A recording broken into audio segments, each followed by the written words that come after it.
The trade for running back, I think. Welcome, everyone, to the Ballinesian podcast Sunday NFL recap episode.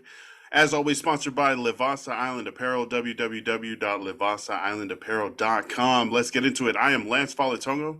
Oh, hey man, I'm the 2-0 Raider fan. You know what I mean? Just chilling. You know what I mean? Just 2-0, baby.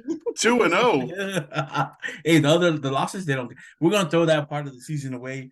And right now, we're the only undefeated team in the league. Oh my! Celebrating the two wins. Hey, Nice. that's two. I got one today, then I got one yesterday. You got a loss because Notre Dame beat you. No, we didn't just beat Oh USC. We my spanked them God. like they was our child, dog. You know what I mean? Like, What oh, happened? man, bro. USC came into. I mean, well, everybody expected it to be a shootout Mm-hmm. because, well, I don't know. Notre Dame's defense they've shown up all year long. They just their offense really hasn't. USC has the most prolific offense in the country right now. They're averaging 50 points. They can't stop nobody. Well, yesterday, That's why they got to score so much. exactly. Right. Hey, that's the old adage. If you can't stop them, then score more points. Yesterday, they couldn't do either one. Man, defense just was on it. And you can't hope that your defense stops them on every play. I mean, it's possible, but that's tough for a defense, you know? Yeah. So Notre Dame's offense, when they were given a long field, maybe like once or twice, they came up with I know they had I think it was a 46-yard pass play to Chris Tyree, who's a burner. He scored on that. I think they ended up with a field goal on one of the other scoring long drives. But the defense all Saturday night long gave the offense short field, just really good field advantage. And Audric Esteby, the running back, number 7, who's probably one of the better backs in the country as well, took advantage of it, you know? So it's easy for an offense to score if they're 20 yards out or they have to just, a 30-yard drive, Mm-hmm. 45-yard drive as opposed to um, a 70-yard drive. But also, Caleb Williams is an athlete. He's, my gosh, you saw him throw 3 interceptions, and this is his curse. It's his gift and his curse that he's so athletic that he knows he can probably get out of every situation. But no, you can't really. I know I'm contradicting myself when I say this. You can't get out of every situation just because you're super athletic, because not everybody on the field is moving the way you move. Um, and he just, yeah, he's so athletic that he does things other people can't do, and in his head, he knows he's gonna try it. That's what I mean. He's gonna Yeah. try these things that no other people can do, and that got him 3 interceptions in the first half, and then just the turnovers, almost like a slippery slope, and people just, things happen after that. It's, Momentum is a real thing in the game for both coaches and for players, and they lost the momentum coming into the second half of that game. More turnovers. Xavier Watts, player of the game for Notre Dame, 2 interceptions, scoop and score. What else did he have? He was ridiculous on the field last night. So yeah, nice. The now 18th ranked USC Trojans dropped to the 15th ranked Notre Dame Fighting Irish 20 move to up. 48. Right, we move up. Uh, Notre Dame moves up it's 15, 3 spots. yeah, we'll see if either of these teams end up in the playoff. Let's get to teams that lost today after not losing, more undefeated teams that lost their first game this week. The San Francisco 49ers travel to Cleveland to face the Browns. The Browns don't have Deshaun Watson. They don't have Nick Chubb. They're starting PJ Walker and Jerome Ford. Um, and the Browns win this game 19-17. Browns are now 3-2. The Niners dropped to 5-1. Important to point out, the Niners did lose CMC in this game, as well as Deebo Samuel, They which did. probably had a big thing to do with Brock Purdy not being nearly as efficient after those guys went out. You know Uh, what, man? Just After the last game, I've seen all the posts, and I know, hey, personal opinion, I'm not mad at it, but I saw the posts. Purdy is him. Purdy's that guy. They had that one meme where I don't know what song it was, but they had a string of quarterbacks, and the meme was about 49ers drafting these high-end quarterbacks or keeping guys that, and they ended up with the last guy in the pick who's supposed to be the guy. You Yeah. guys, man, hey, people were quick to get after. I mean, he did have a good showing against the Cowboys, but look, when you're not, when you don't have CMC, when you don't have Devo, then go back to what you're supposed to be doing or what you're really good at, managing the game. And Ayuk is not your only receiver on the field.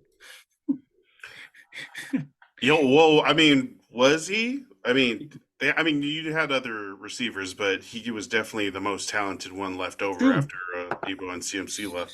So this is what I'm saying. If you're gonna, I mean, no doubt, Ayuk was probably the best receiver for them on the field. But yeah, the Browns do that too. So I mean, there's got to be someone else open, or there's other guys step up. But you're not looking their way.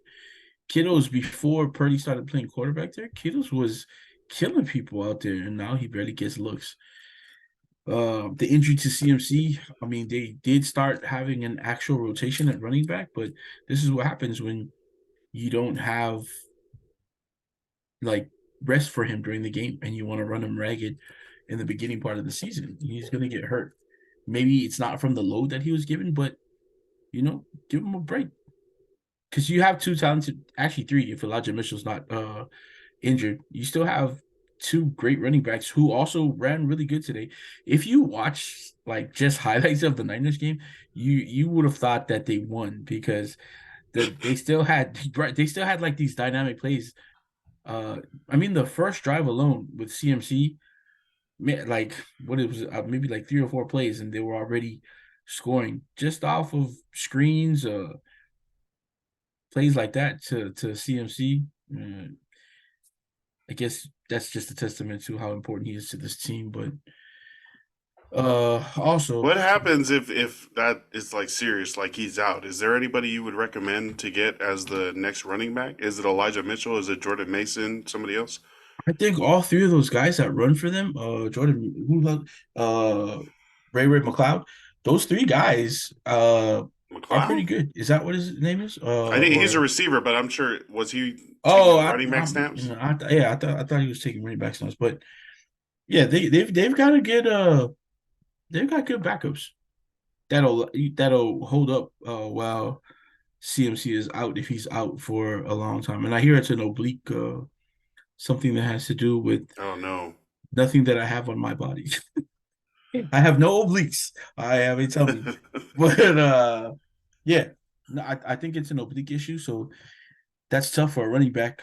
I mean, just the movement that you make while you're carrying the ball, and then if you can get hit in that area, that sucks. So hopefully, prayers out to him. Hopefully, Yeah. he recovers fast. But that's probably not the biggest problem they got to deal with. They got to fix that O line.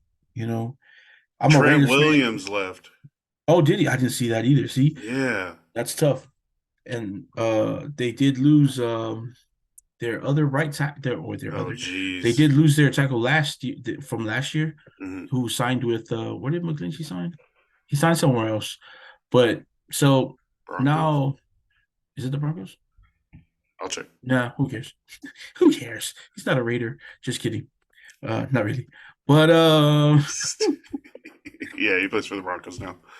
yeah, so their O lines, there's like I was just saying, I'm a Raiders fan, so like I can understand, man, because the Raiders online, they're horrible. They're horrible. I saw their best option at right guard run into the hole that Jacobs was supposed to run in today, and Jacobs ended up running into him because he looked lost. Um, Purdy was really running for his life today. Uh, For real. Purdy did not look like cool, calm, collected Purdy that we've seen. It was yeah, a lot of rushes, a lot of off throws. Yeah, ton of sacks, or at least it looked like ton of sacks. Yeah, a few interceptions. And I was talking to my homie, my little sister Gina, G200 on Instagram. Um, yeah, she was saying the same thing. She's a big 49ers fan. She watches the games, and she was saying their old line is just atrocious at the moment. They couldn't hold anybody today. They And were they were up 10-0 to start the game and ended up losing 19-17. It started raining. They started getting some like sloppiness, but yeah, the Cleveland Browns didn't even do that great at quarterback. They didn't do a lot on offense. 18 for 34 for PJ Walker, 192 yards and 2 touchdowns. That's the winning quarterback's performance. So this had to be more a lot more defense and just having short fields on those no, for sure. turnovers. So hopefully we see um, one, those guys get back, and two, Brock Purdy definitely being a lot more cool. Next week they play on Monday Night Football versus the Vikings, and then the Browns will travel to Indianapolis to face the Colts.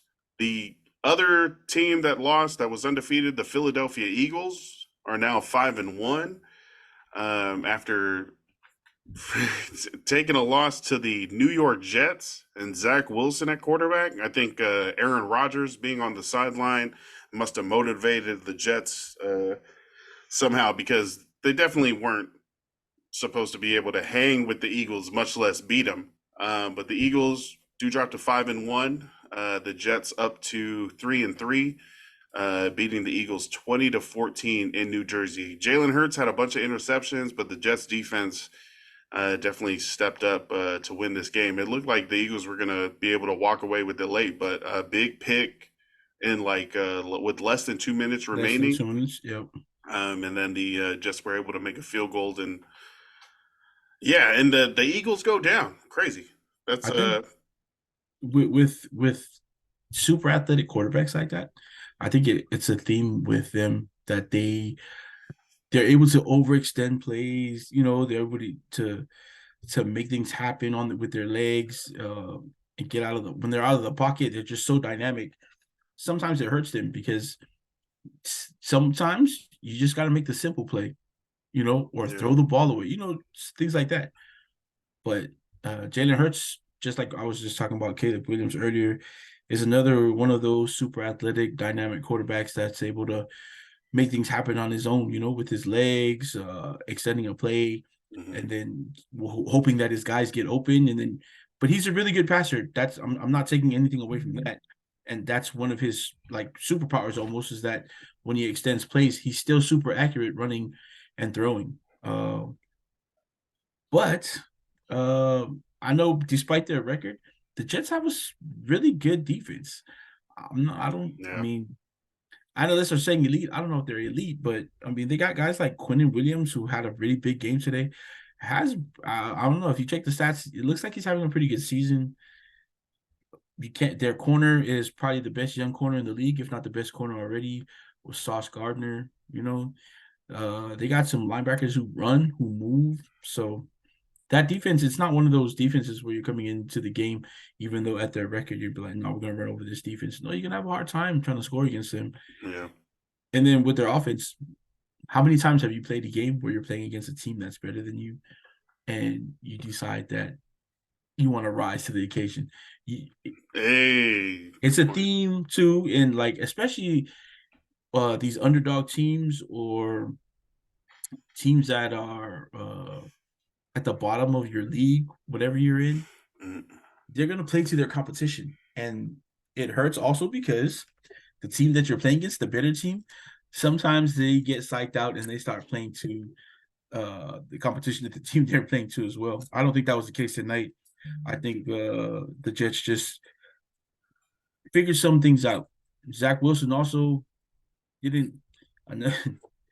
Everybody's like, yeah, he keeps saying this.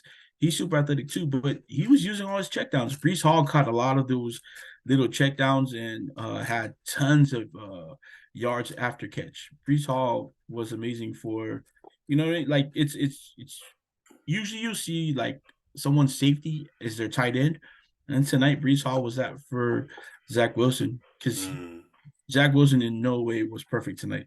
he also was running for his life a lot tonight. So many off throws that make you appreciate good quarterbacking. Zach Wilson, 19 of 33, 186 yards, no touchdowns, but no interceptions. And then you had Brees Hall, 12 carries, 39 yards, and also added 54 yards through the air on 5 catches. Garrett Wilson, 12 targets, 8 catches for 90 yards. So they were able to take those 3 interceptions. I think they had a lost fumble too by DeAndre Swift. Yeah. And so 4 turnovers for the Eagles. Jalen Hurts, 28 of 45, 280 yards. He also led the Eagles in rushing, 47 yards on 8 carries and a touchdown from like the 4-yard line. A.J. Brown led the Eagles through the air, 7 catches on 9 targets, 131 yards. What does this mean for the Eagles? Are they cooked? No. What is... No. You go back just like the Niners. You go back, you're gonna figure things out. You got some for the Niners is a little more difficult because you have players that are hurt and you don't know if they'll be out for an extensive amount of time. So, but you still have to figure that out. There's no excuses. It's a professional league. You're getting paid good money, so plug and play. And this is Shanahan also, I mean, he's got to be a better play caller out in San Francisco. So same thing with Philadelphia. They're gonna have to figure out things to where maybe simplify stuff a little bit more for Jalen Hurts. Not that he can't handle the offense, but I mean he handles the offense just as good as Marcus handles a mic. So yeah, you know what I mean? Yeah. He might handle it just a little better. Yeah, boys. What up? Shout out to OhHelloMarcus joining us for a little bit here. Sir. What's going on, good sir? How you doing? Chilling, man. How y'all doing, bro? I'm a little tired. I just got done eating and smoking a couple of cigarettes, bro. You know how bad that shit is for you, but you know what I'm saying? I got an addiction and an oral fixation, you know what I'm saying? So, buzzing. Man, I remember when I was smoking cigarettes. Oh, fun times. At the Huts. Yo. Shout out Oh, ASCC. God, you was at the Huts too? Hey, shout out to the Huts. And teaching people how to play poker for 10 cents so I could make some musubi money.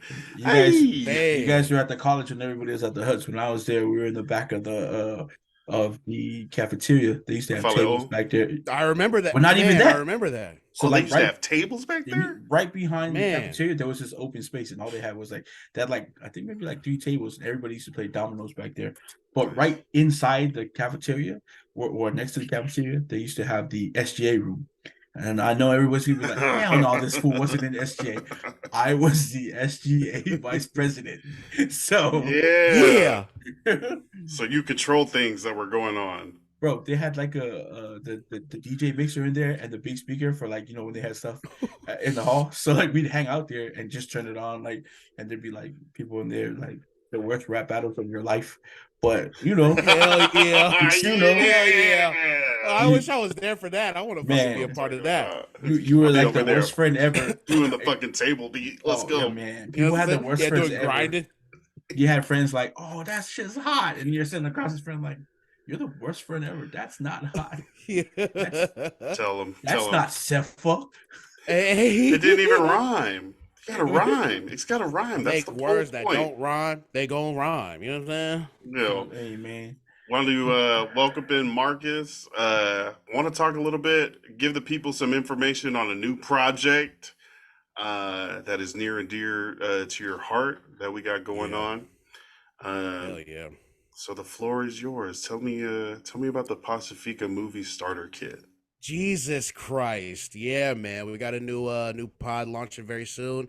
I know the Uso 4 is going to be on there too. Mike will be on there. E-Ride going to be on there to talk about all things Pasefika movies, man. It's called the Pasefika Movie Starter Kit.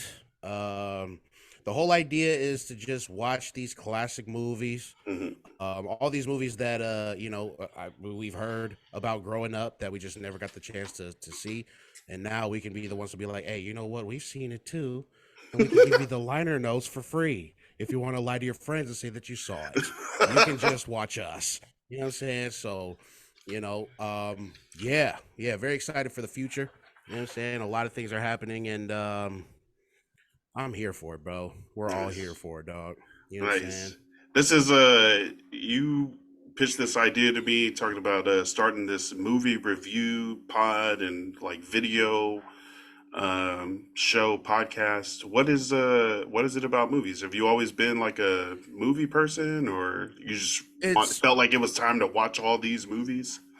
Yeah, it's a little bit of both. Every time I watch a movie, I'm super into it, very observant, far removed from like my Yeah, personal life where I'm not observant at all and I don't care. But if I have a movie in front of me, I'm just gonna be like, dude, why did they do that? Dude, what is this? You know what I'm saying? So I wanted to apply how I look at movies, just regular movies, and apply it to, these classic Pasefika movies, bro, and see what kind of hilarity will ensue, bro. Because god damn, bro, there's so much. I don't know. There's just so much to touch on, and like the movies that I've seen, there's just so much like comedy in there. There's a whole lot of like family like cultural stuff that I just wanted to touch on, and I just felt like it was time. It was nice. finally time to get that going. So yeah, So it's gonna involve a lot of here work. it comes. Here it comes. Wanted to Yeah, do it, so here it is for your here it listening is. pleasure. All these God bless movies it. that I mean, I haven't seen a bunch of these movies, so it's the first time watching a lot of these for Yeah, myself, and I feel like that is gonna be great. Finally, watching yeah. the movies that I promised that I'd watch for so many years. I know, me too. Man, Forrest, are there any like must review like fundamental movies that you think of when you hear Pasefika Movie Starter Kit? man, you guys Oh, watch movies? When I was a kid, these are the only things I was allowed to touch, man. What is it? Oh No, I'm just shoot! kidding.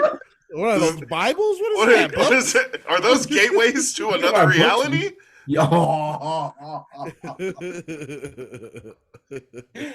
Oh, hey. No, I think for your first episode, you guys picked probably one of the most iconic movies well, at least when I think I was a freshman in high school when it came out.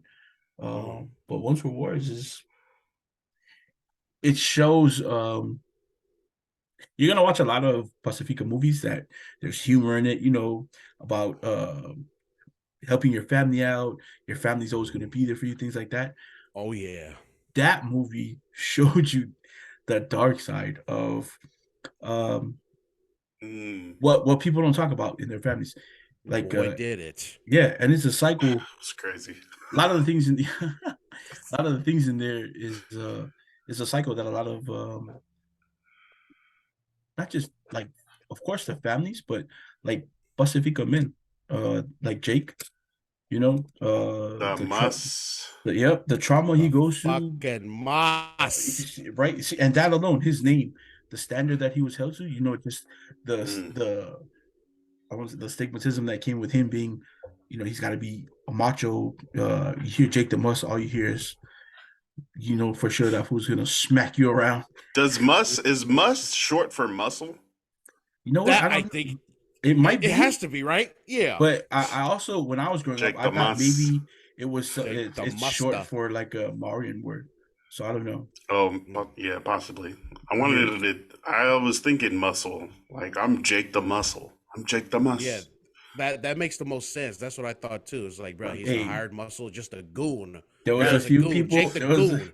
There was a few people in the movie that found out that it might be muscle. So Man. Yeah, for sure. And we Shit. broke that down. We went in on that movie. If you no, want yeah, like a good breakdown of like the characters, what happened, definitely hit up that first episode when it drops. That Once Were Warriors, Oh yeah. uh Pacifica Movie Starter Kit review. yeah. But Hell I yeah. mean, I already know which movie Forrest is gonna want to be on, bruh. What And it was only that? has 3 letters. man, I want to see my Michael Jackson man, dance moves, bruh. Come on. bro. I Come remember on. that when I was introduced to that movie. Shout out to my guy Junior Louis. Uh, man, so I mean, just even that though, like it's super comedic, but it also has like a lot of serious issues that you know Yo, what I that mean, shit made me hella sad, bro. bro. Like when I was a Nice. kid, I was like me and my cousins. We were being left at home alone at that young age too, to look after each other. Hmm. Not because we had bad parents, but because they had to go out there and do things like, and I Hmm. think all Pacific kids go through that when they're growing up. Yeah. They're just when you have siblings, that's your job. Now if Yeah, you're the for older real. one, it's your turn. Now you gotta make sure these kids get up, go to school, get breakfast. When you come home, you gotta make sure to do the chores. If your family's part of the church, now you gotta come home, take them to church. And boy was just a kid, and he was just really just trying to take care of his siblings, but at the same time, wanting so much to be a part of his father's life. Yeah, he had a deadbeat fucking dad looking Right. for treasure. You know Treasure. what I'm saying? Who will come home and get Lance. Yeah, you're not ready for this movie, Lance. Right. I'm telling I'm not. And he I'm just not. comes. He's got a home with his homies. treasure seeking dad, treasure hunter Oh dad. yeah, Bro, his Oh, first yeah. time the dad came back after a while, they tried to steal all the brass in the house. And so they were taking doorknobs, bro. So I mean, man, hold on, that's man. I'm crazy. telling Bro, you, yeah, Forrest, you bro, gotta I'm be on telling that. You gotta be on that breakdown. We Oh, kind of yeah. we went in. We I'm like telling you, man. we were Like, talking hey. about like different motives, different like costume bro. setups, relationships, how it all crossed over. I'm telling you, Bro, what? you jump When on it- that episode, and I'm gonna do the whole episode with an accent. So be prepared. Do it. All right, Do it. bet. The Michael Jackson dance moves. You want to see my Michael Jackson moves? These are the moves he did at the Grammys. Hey, he did at the Grammys. Bro, yeah, bro. I'm telling you, man. Yeah, it's good. It's gonna be fun, man. This is gonna be a very fun project, man. It's And gonna be dope, yeah. like- Because there's a lot of kids younger than us that probably haven't watched these movies, or Yes. just hear of them and see the clips and be like, ha ha ha, but never watched the movie. So It's gonna be Yeah, it's bro. gonna be dope. I'm excited to continue making those episodes and to start putting them out. Any particular movies that you're excited about doing, Marcus? oh, bro. That you're ready for? That you like? I know it's gonna be such good info, good deep dive nuggets. I feel like right now off the top of my head is probably Whale Rider. Ooh, 'Cause nice. I read the synopsis of that one and I was like, oh shit, what kind of gender dynamics are gonna be at play now? It's have it's you not already watched it, very Marcus? interesting. I've never seen it. No, I kind of wow. cheated and read the wiki, but that's what I do. I just dive down Wikipedia rabbit holes when I'm bored and shit. Hey. So Same, you know same. what I'm saying? I also Yeah, haven't seen so- it. It's gonna be a good first reaction because that's like everybody knows Whale Rider, right? At least a name. Yeah. I know the Hey. name. I don't know shit about the story, so I'm about to find out. Man, what? I mean- think it came out in like 05, 06, and I was a freshman in high school then. Forrest, without Just to spoiling prepare you it, guys as well. Right. It's just as heavy as One True Warriors, oh goddamn, just on a whole different. God, bro. I cannot do another Ones for Warriors for like the next month. It's pretty heavy. Yo, it's for real? No, yeah, it's pretty heavy. Like I mean, they go through. I mean, This guy, I don't know. So even like the cultural norms for us, you'll see a lot of that in that as well. Like you said, Marcus, like gender norms, and expectations that are given to the leaders in our culture. And sometimes, a lot of us are born into those things. And like some of us don't want to be born into those roles. And then there's Mhm. others who can't wait to be part of that in our culture, Right. but aren't allowed. it's their birthright. Right. Right. And so, like, again, Marcus, like you said, Leadership is thrust upon you. right, but it's All never right? thrust. But for a preview, it's thrusted upon us, but it's never given freely to a woman or a girl in our culture. Ladies. So, Ladies. go and take what is yours. right, Yeah. right. Yeah. So, Rise up. No, Oh, Jesus. no. Yeah. that's over here Yeah, we're starting gonna a rise up, revolution, man. goddammit. I'm saying, like, fuck. Hell yeah. Someone who benefits off the patriarchy. I don't really appreciate it.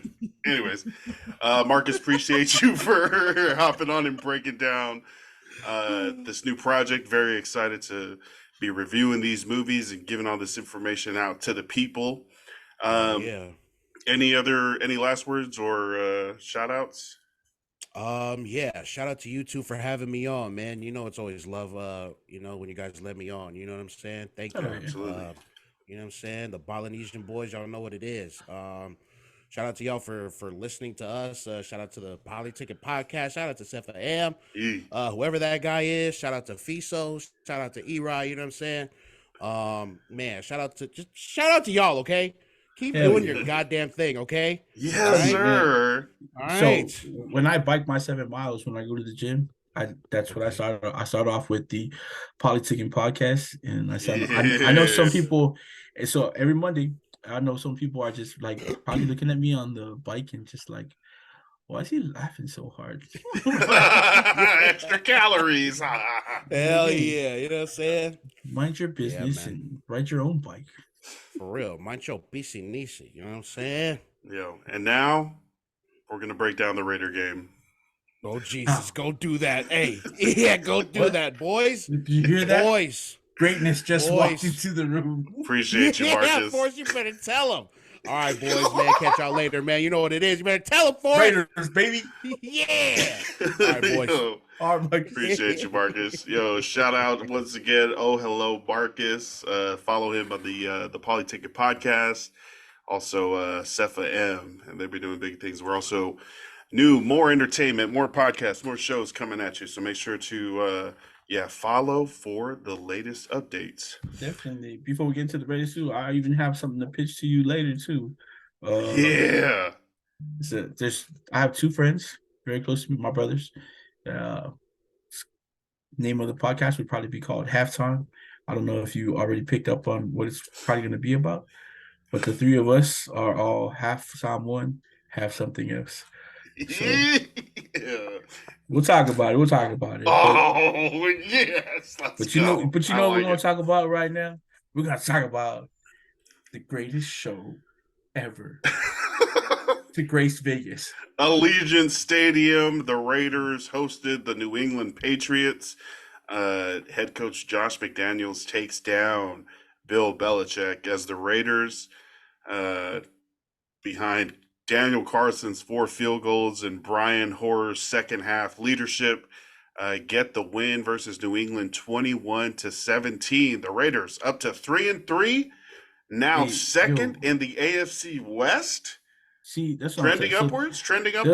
There's a lot of talk about these teams who are undefeated getting their first loss today. Well, you know what? I threw away. I don't care what anybody's going to tell me. I threw away the first half or first part of the season, and right now we're 2-0. I don't, you know, how does that work? Hey, you threw away the first 4 games. It doesn't matter. It works. It just works. Okay. Toss out the first 4 weeks of the season. The Raiders are now 2-0. Everybody was talking about boy-girl math, Samoan math on Twitter. Well, you know what? This is Raider math. This is Raider math, okay? This is a science. If you don't know about this, you didn't go to the right school. This is an actual science. If you go 2-0, you don't have to worry about the losses before your 2-0 start. So you might see 3-3, but real Raiders know we're 2-0 right now, and we're going undefeated for the rest of the season. What else is Raider math? Raider math is the defense playing up to what people thought they'd be, like better. I'm not saying they're elite. I'm saying they're better. Yes, we're 2-0, but I'm also very real about things. 2-0. I'm also very real about things. We're 2-0, but the defense is playing. They're playing pretty good. So you have Max Crosby. If you don't think he's 1, 2, or 3, and not 3 or 2 of the best defensive ends in the edge rushers in the league, then again, I'm going to suggest that you go back to school. But no, yeah, they have him at the edge. They have an older Marcus Peters coming off the injury who's still playing pretty well. Excuse me. They have a young Tyree Wilson who's showing flashes of what he can do. I know it's not enough, especially for Raiders fans, because we've had a string of very bad drafts. So, and this wasn't a reach because, like other drafts, we picked players who were like projected to go like late first round, second round. You know, we picked them at like 4. Cleveland Farrell was one. We drafted Damon Arnett when no one expected him to be drafted in the first or second round. I think we picked him up at like 20 or something like that. Gary and Conley, Leatherwood from Alabama, the lineman we picked a couple years ago. But Tyree Wilson was by everybody projected to go in that first, I guess, slew of 10 picks, maybe 7 or 6. So he's coming along. I know. So Raider fans know it's been hard watching draft after draft, and you're not getting guys who you wanted. Like I know a lot of Raider fans this year wanted the big DT from Georgia. Yeah. What's his name again? Jalen Carter. Jalen Carter, the guy who crashed the car, and is part of an investigation going on that they swept under the rug. Anyway, this game versus the Patriots, you guys were up 13-3. Ended up winning 21-17. What is Jimmy G okay? What did he hurt? He left the game. I think they were saying it was his back. So he left the game, went into the back. He was doubtful, and then reports were coming out that they were actually taking him to the hospital. So Raider fans and haters, everybody who was against having Jimmy G there, or people who were talking crap about Jimmy G, well, he is down now. So you either have Aiden O'Connell, who they decided not to play tonight, was there. He was supposed to be an inactive, but after they lost Jimmy G, he became the emergency quarterback, and they went with Brian Hoyer. Now, Brian Hoyer didn't do bad.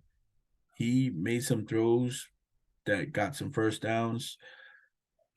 But when was the last time you saw Hoyer lead a team down the field for a winning drive or play more than 3/4? So it's tough. You can't lie to yourself and say that Hoyer's, one of those quarterbacks that should be starting in the league because he's Aiden O'Connell, man, I think the kid's good, but again, like you wouldn't want to just throw him in there. That's tough. He had a rough first outing, so we'll see. Their offense really needs to come together because they have too many players on the team, especially on offense, that can do things. Just amazing things on the field. Devontae Adams is arguably the number 1 receiver in the league at any moment. Jacoby Myers, if you've seen him play, he scored a touchdown today, and Jacoby Myers gets open. Hunter Renfrow, man, I liked him when we first got him, and the stuff that he did for the Raiders was great. I don't know what's going on now, but hopefully he can get back onto the field. And Michael Mayer had a really good start to his game tonight. I think what did he have? He has 6 targets, 5 catches, 75 yards for Michael Mayer. So you can see it. You can see that he can be a really good tight end. Well, you saw it at Notre Dame. So, and I think his skill set translates very well to the NFL, just like that. But again, like we were talking about the the Niners, the O-line needs real help. Jermaine Illuminor was the starter at right tackle. I don't know if he's still starting because I see a lot of Theron Munford out there now. Ohio State right tackle, picked him up a year ago. They looked a little better, but when Illuminor was in there last week, he didn't look good at all. And then I saw Van Roten, who plays guard. I saw him turn. I don't even know if he was supposed to be pulling, but he turned, made his way towards I don't know who to block, but instead got in the way of Josh Jacobs, and Josh Jacobs ended up running into him.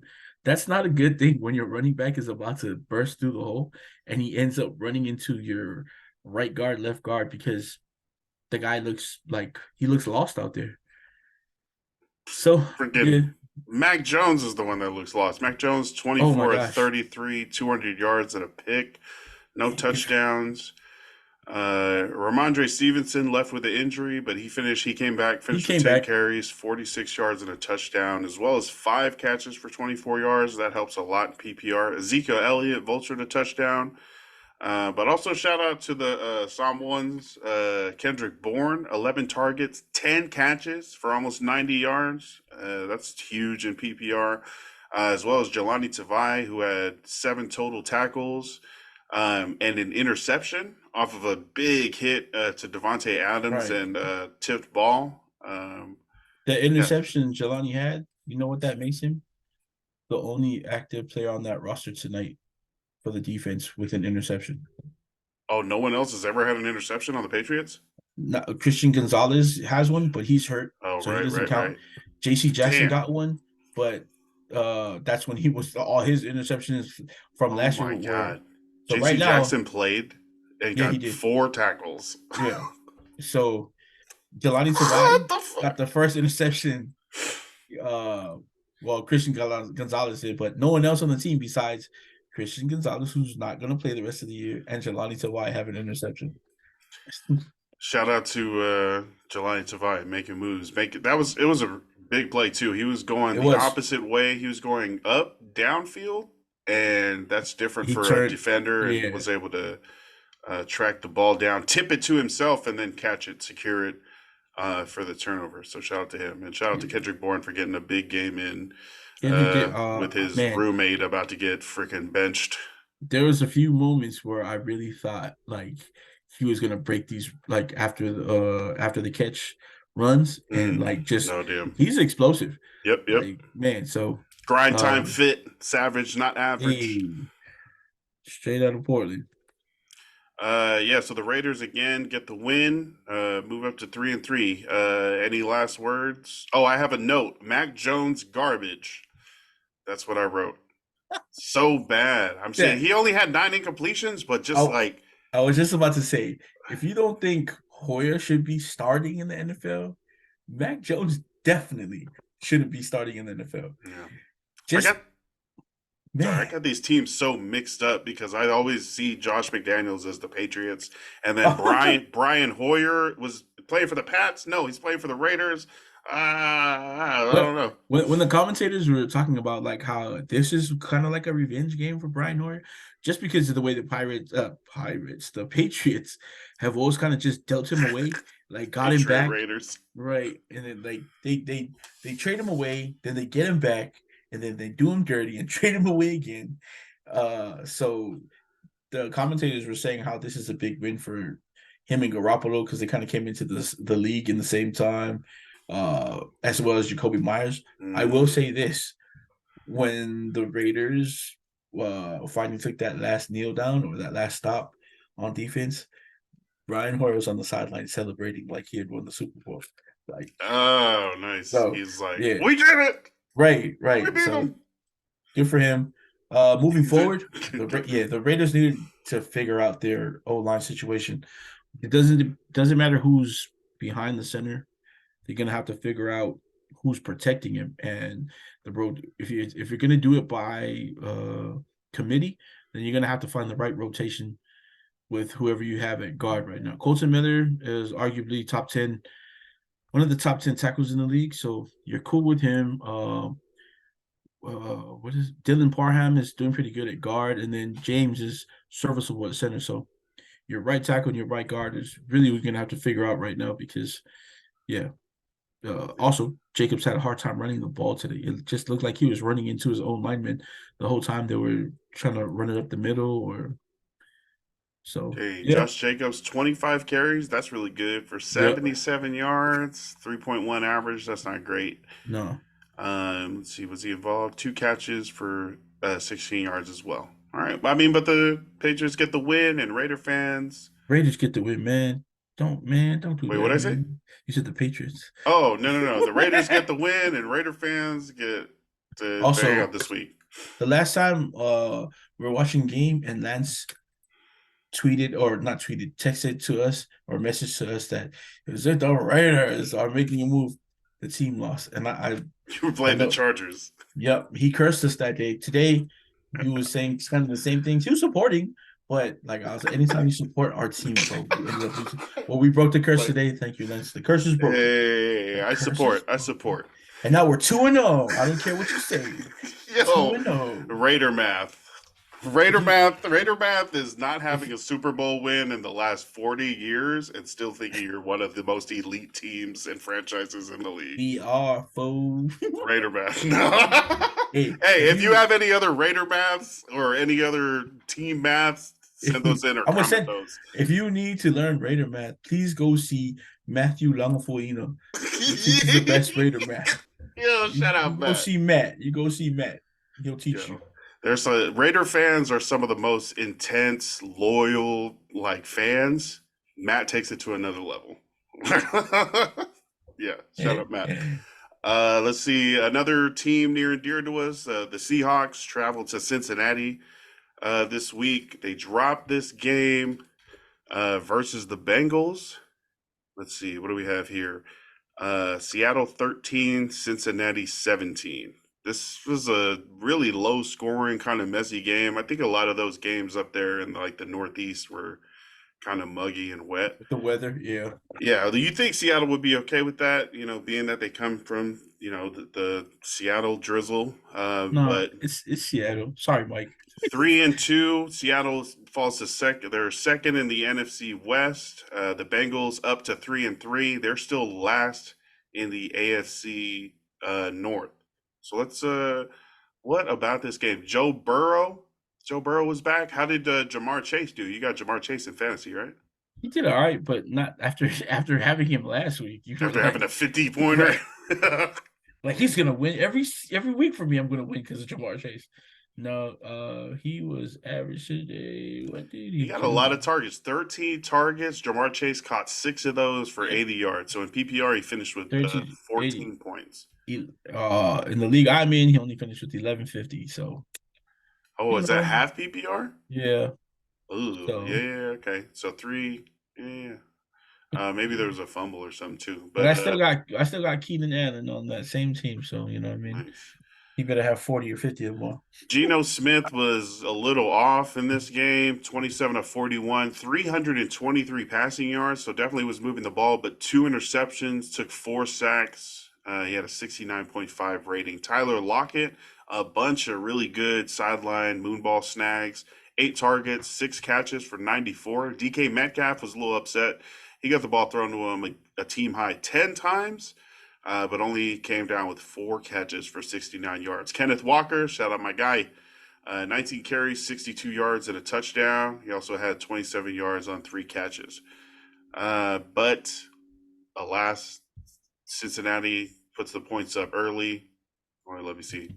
Well, they started with Kenneth Walker touchdown, Tyler Boyd touchdown, Andre Osiva's touchdown, before a couple field goals from Jason Myers. So, what do you think about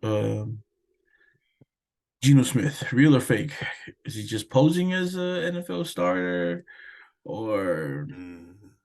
Well, I mean, last year he led the whole league in completion percentage, and that's different because he was, of course, we remember him getting drafted to the Jets out of West Virginia, right, and then being uneven, not really showing out, and then being a backup quarterback at a couple different spots. I think the Giants, the Chargers, before getting this chance in Seattle and doing amazing last year. He is not living up to last year's production, I don't think.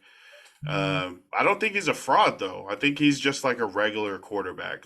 He's also been able to sit behind a bunch of really good starters and learn from them and bide his time and focus on the system. So I think he's a competent quarterback, and especially within the system when he's not throwing interceptions and not turning over the ball, which I think was a big part of his success last year, and the Seahawks making it to the playoffs.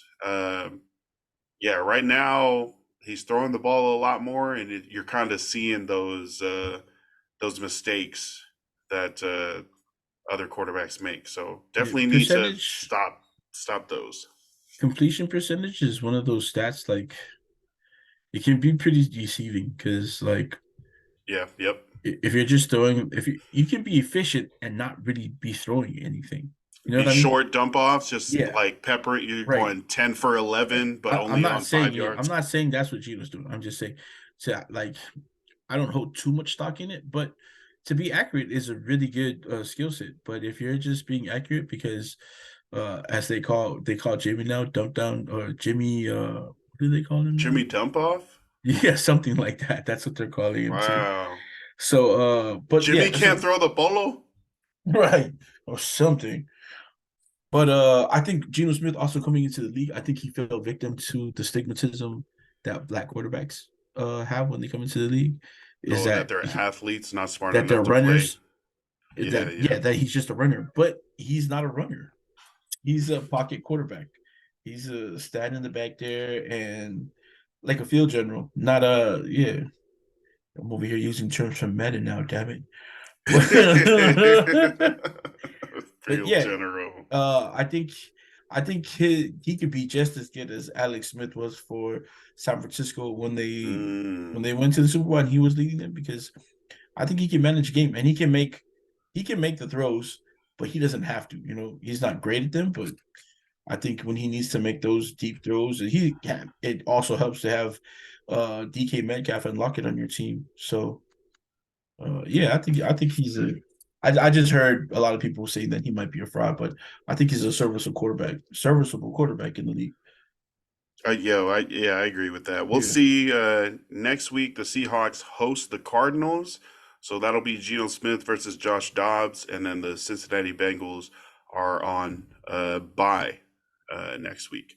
Another quarterback that has to deal with is he just an athlete? Lamar Jackson. The Ravens traveled to London to face the Tennessee Titans. I think they were at Wembley. yeah. The U.S. or the British Open. What is it called? Uh, Wimbledon. Wimbledon. Okay, yeah. Tennis. Yeah, 4-2 now for the Ravens, who get the win, 24-16, over Mike Vrabel's Titans. He Malik had a. Willis, Ryan Tannehill got knocked out of this game. I'm not Uh, gonna sell. I'm not gonna celebrate a man getting injured in football, but I mean, maybe it's about time that he did take a rest for the you team. you don't like Ryan Tannehill. I don't, but I'm not. But I don't want him to get hurt like that. You know what I mean? I don't Right, want to right. be like, Oh, yeah, you think that just like he's shown that he's not going to get you past a certain point, time to try yeah. something else? Maybe we should try. I Okay, mean, I can is see that. Will Levis hurt, or do they just have him down on the depth chart? I think he's just like down on the depth chart. He might be like a practice quarterback kind of, but Wow. they spent a second rounder on him, right? No, didn't they get Was it a him fourth? like? Oh, I thought they got him. Oh, he better not No, have been a first round pick. no, no, not at all. No, it might have been a second rounder. It might have been a second rounder. I mean, you give up that and take him that early. That's gonna be like, First pick of the second round. First or second pick of the second round. Number 33 overall. I mm, think that somebody forfeited a pick, so he might have been the 33. mm. Yeah, Will Levis didn't come in. It was definitely Well, maybe they Malik. feel that they picked him out like later in the draft. Maybe they feel they can sit him and there's no pressure to bring him in. Yeah, a lot less pressure. Definitely if Yeah, you're not like a yeah, top 4 overall pick. So yeah. But actually, Malik it's probably Willis good for him. also in college. Malik Willis was pretty good. At Liberty, Yeah, they actually who do they got. play at Liberty though? I knew you were gonna say that. I mean, I think they played some like they had some good games or like good opponents that Yeah. they played. But Malik Willis, I mean, there was talk of him like actually being like one of the first quarterbacks taken the year he was coming out. Hmm. I think his senior season wasn't as great as it was when he first started getting hyped. But there were talks of him being a first round pick. So I mean, Oh yeah, I remember that. I also yeah, remember like Seahawks fans wondering if like Malik Willis was going to was be their guy see, instead of, yeah, maybe we'll take yeah, him and then dump Geno Smith after a year. We'll have yeah. this guy who's like really good at rolling out, really throwing the ball down for Liberty, doing that for DK Metcalf, Tyler Lockett. But luckily they passed on him. He doesn't look super great. I Uh, saw what's his name had a quote today for fantasy players. Lamar Jackson. we say, Just about I guess people were complaining about how he's not really showing out. You know how I don't know. I know a lot of people probably drafted either him or Mahomes as their first quarterback. Um I in think he was like fantasy. the fifth quarterback, right? Josh Allen, Patrick Mahomes, Jalen Hurts are like your top 3. Yeah. and then Justin Herbert, and then you got the Joe Burrow, Lamar Jackson area right there.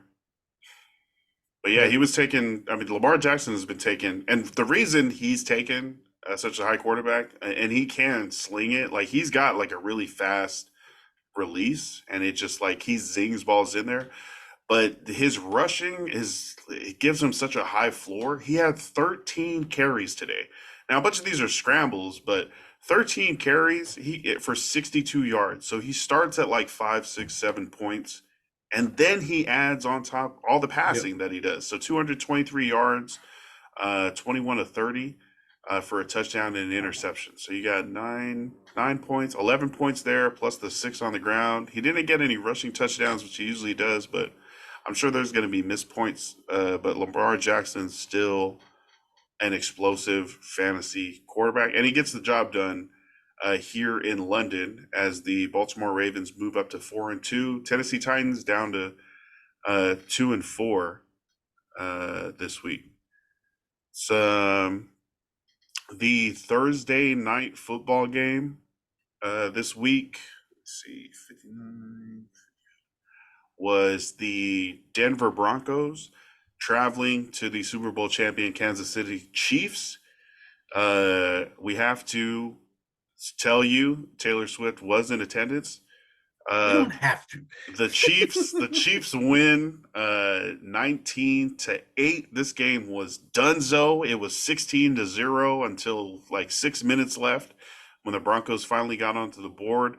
Travis Kelce, 9 catches for 124 yards. Russell Wilson finished the game with 95 passing yards. Mm-hmm. This is after being down and having to throw basically the whole game. It is not working in Denver. It's hard, definitely hard to watch. But what is that? Is that the system? Is that Sean Payton? Is that Russell Wilson? Is that the weapons? Is that the line? What do you think? If we're talking about Sean Payton, I'm going to give him a little grace and say that maybe we should give him some time before he's able to implement his system.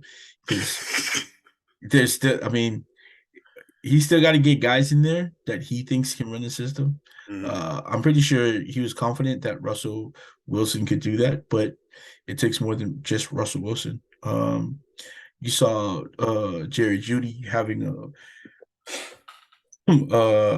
Jerry Jeudy saying some things after Steve Smith called him a oh yeah, just a guy, a yep. tier 3 wide receiver. So he said, I'm sorry that the Denver Broncos are going to regret spending a high draft pick on you and will move on from you instead of renewing your contract or extending your contract. I'm sorry I called you a just a guy on my podcast, okay? And he said stuff about like not wanting to be arguing black man to black man in front of like national TV, but Jerry Jeudy was for that shit. Jerry Jeudy said, I don't fuck with you.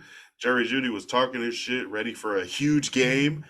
Let me tell you what, Jerry Jeudy finished with 3 catches for like 19 yards, and Steve Smith probably retweeted that stat line like, well, I guess I was right. You are just a guy. That was crazy to see that little pop off before pregame. Whose side are you on, Jerry Jeudy or Steve Smith?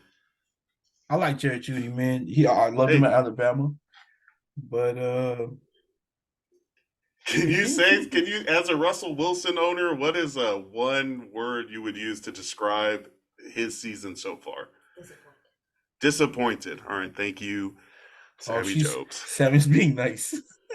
Disappointed, walks off with a look of disgust.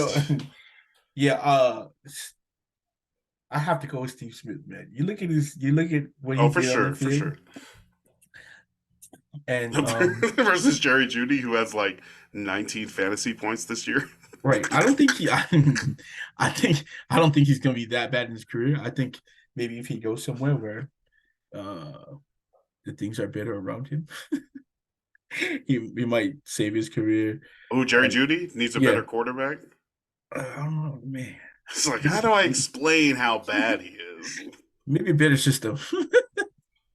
Oh, man. You know what? Maybe if he goes over to Miami, Waddle, they can rekindle the Alabama thing that they did when they were at Alabama Hey, and put up numbers. So it's working for him and Waddle. It's working for Joe Burrow and Jamar Chase. So maybe Jerry Judy can get out there and maybe he'll do something the next time these division rivals play. But 1-5 for the right. Hey, Broncos, who are it now won't be this fourth. season. Are they done? Did No, they play him twice already? no. But I said we're not going to see it this season because he's not with that team. Even if they play again, which they are, they will play again. But yeah, I expect the same numbers Next from time. Jerry Judy next time. The Broncos are 1-5, last place in the AFC West. The Chiefs are 5-1, first place in the AFC West. All right, we're coming for those Chiefs. The Washington Commanders traveled down. What is the nickname for Atlanta? The Dirty? Dirty No, Birds. the Dirty Birds. What? Oh, A-Town? ATL. Yeah. ATL? Shout out T.I. All those guys. Yeah, the Falcons lose. Oh my gosh, they were losing this exact score for the longest time. But the Commanders win 24-16 versus the Falcons in Atlanta. Behind Sam Howell's 3 touchdowns. I think they all went to the running backs. Oh no, Curtis Samuel's a wide receiver. Yeah, Curtis Samuel's got one. Brian Robinson had a reception touchdown, and Antonio Gibson had this freaking route into the flat, got the touchdown. What are these people trying to talk to me about?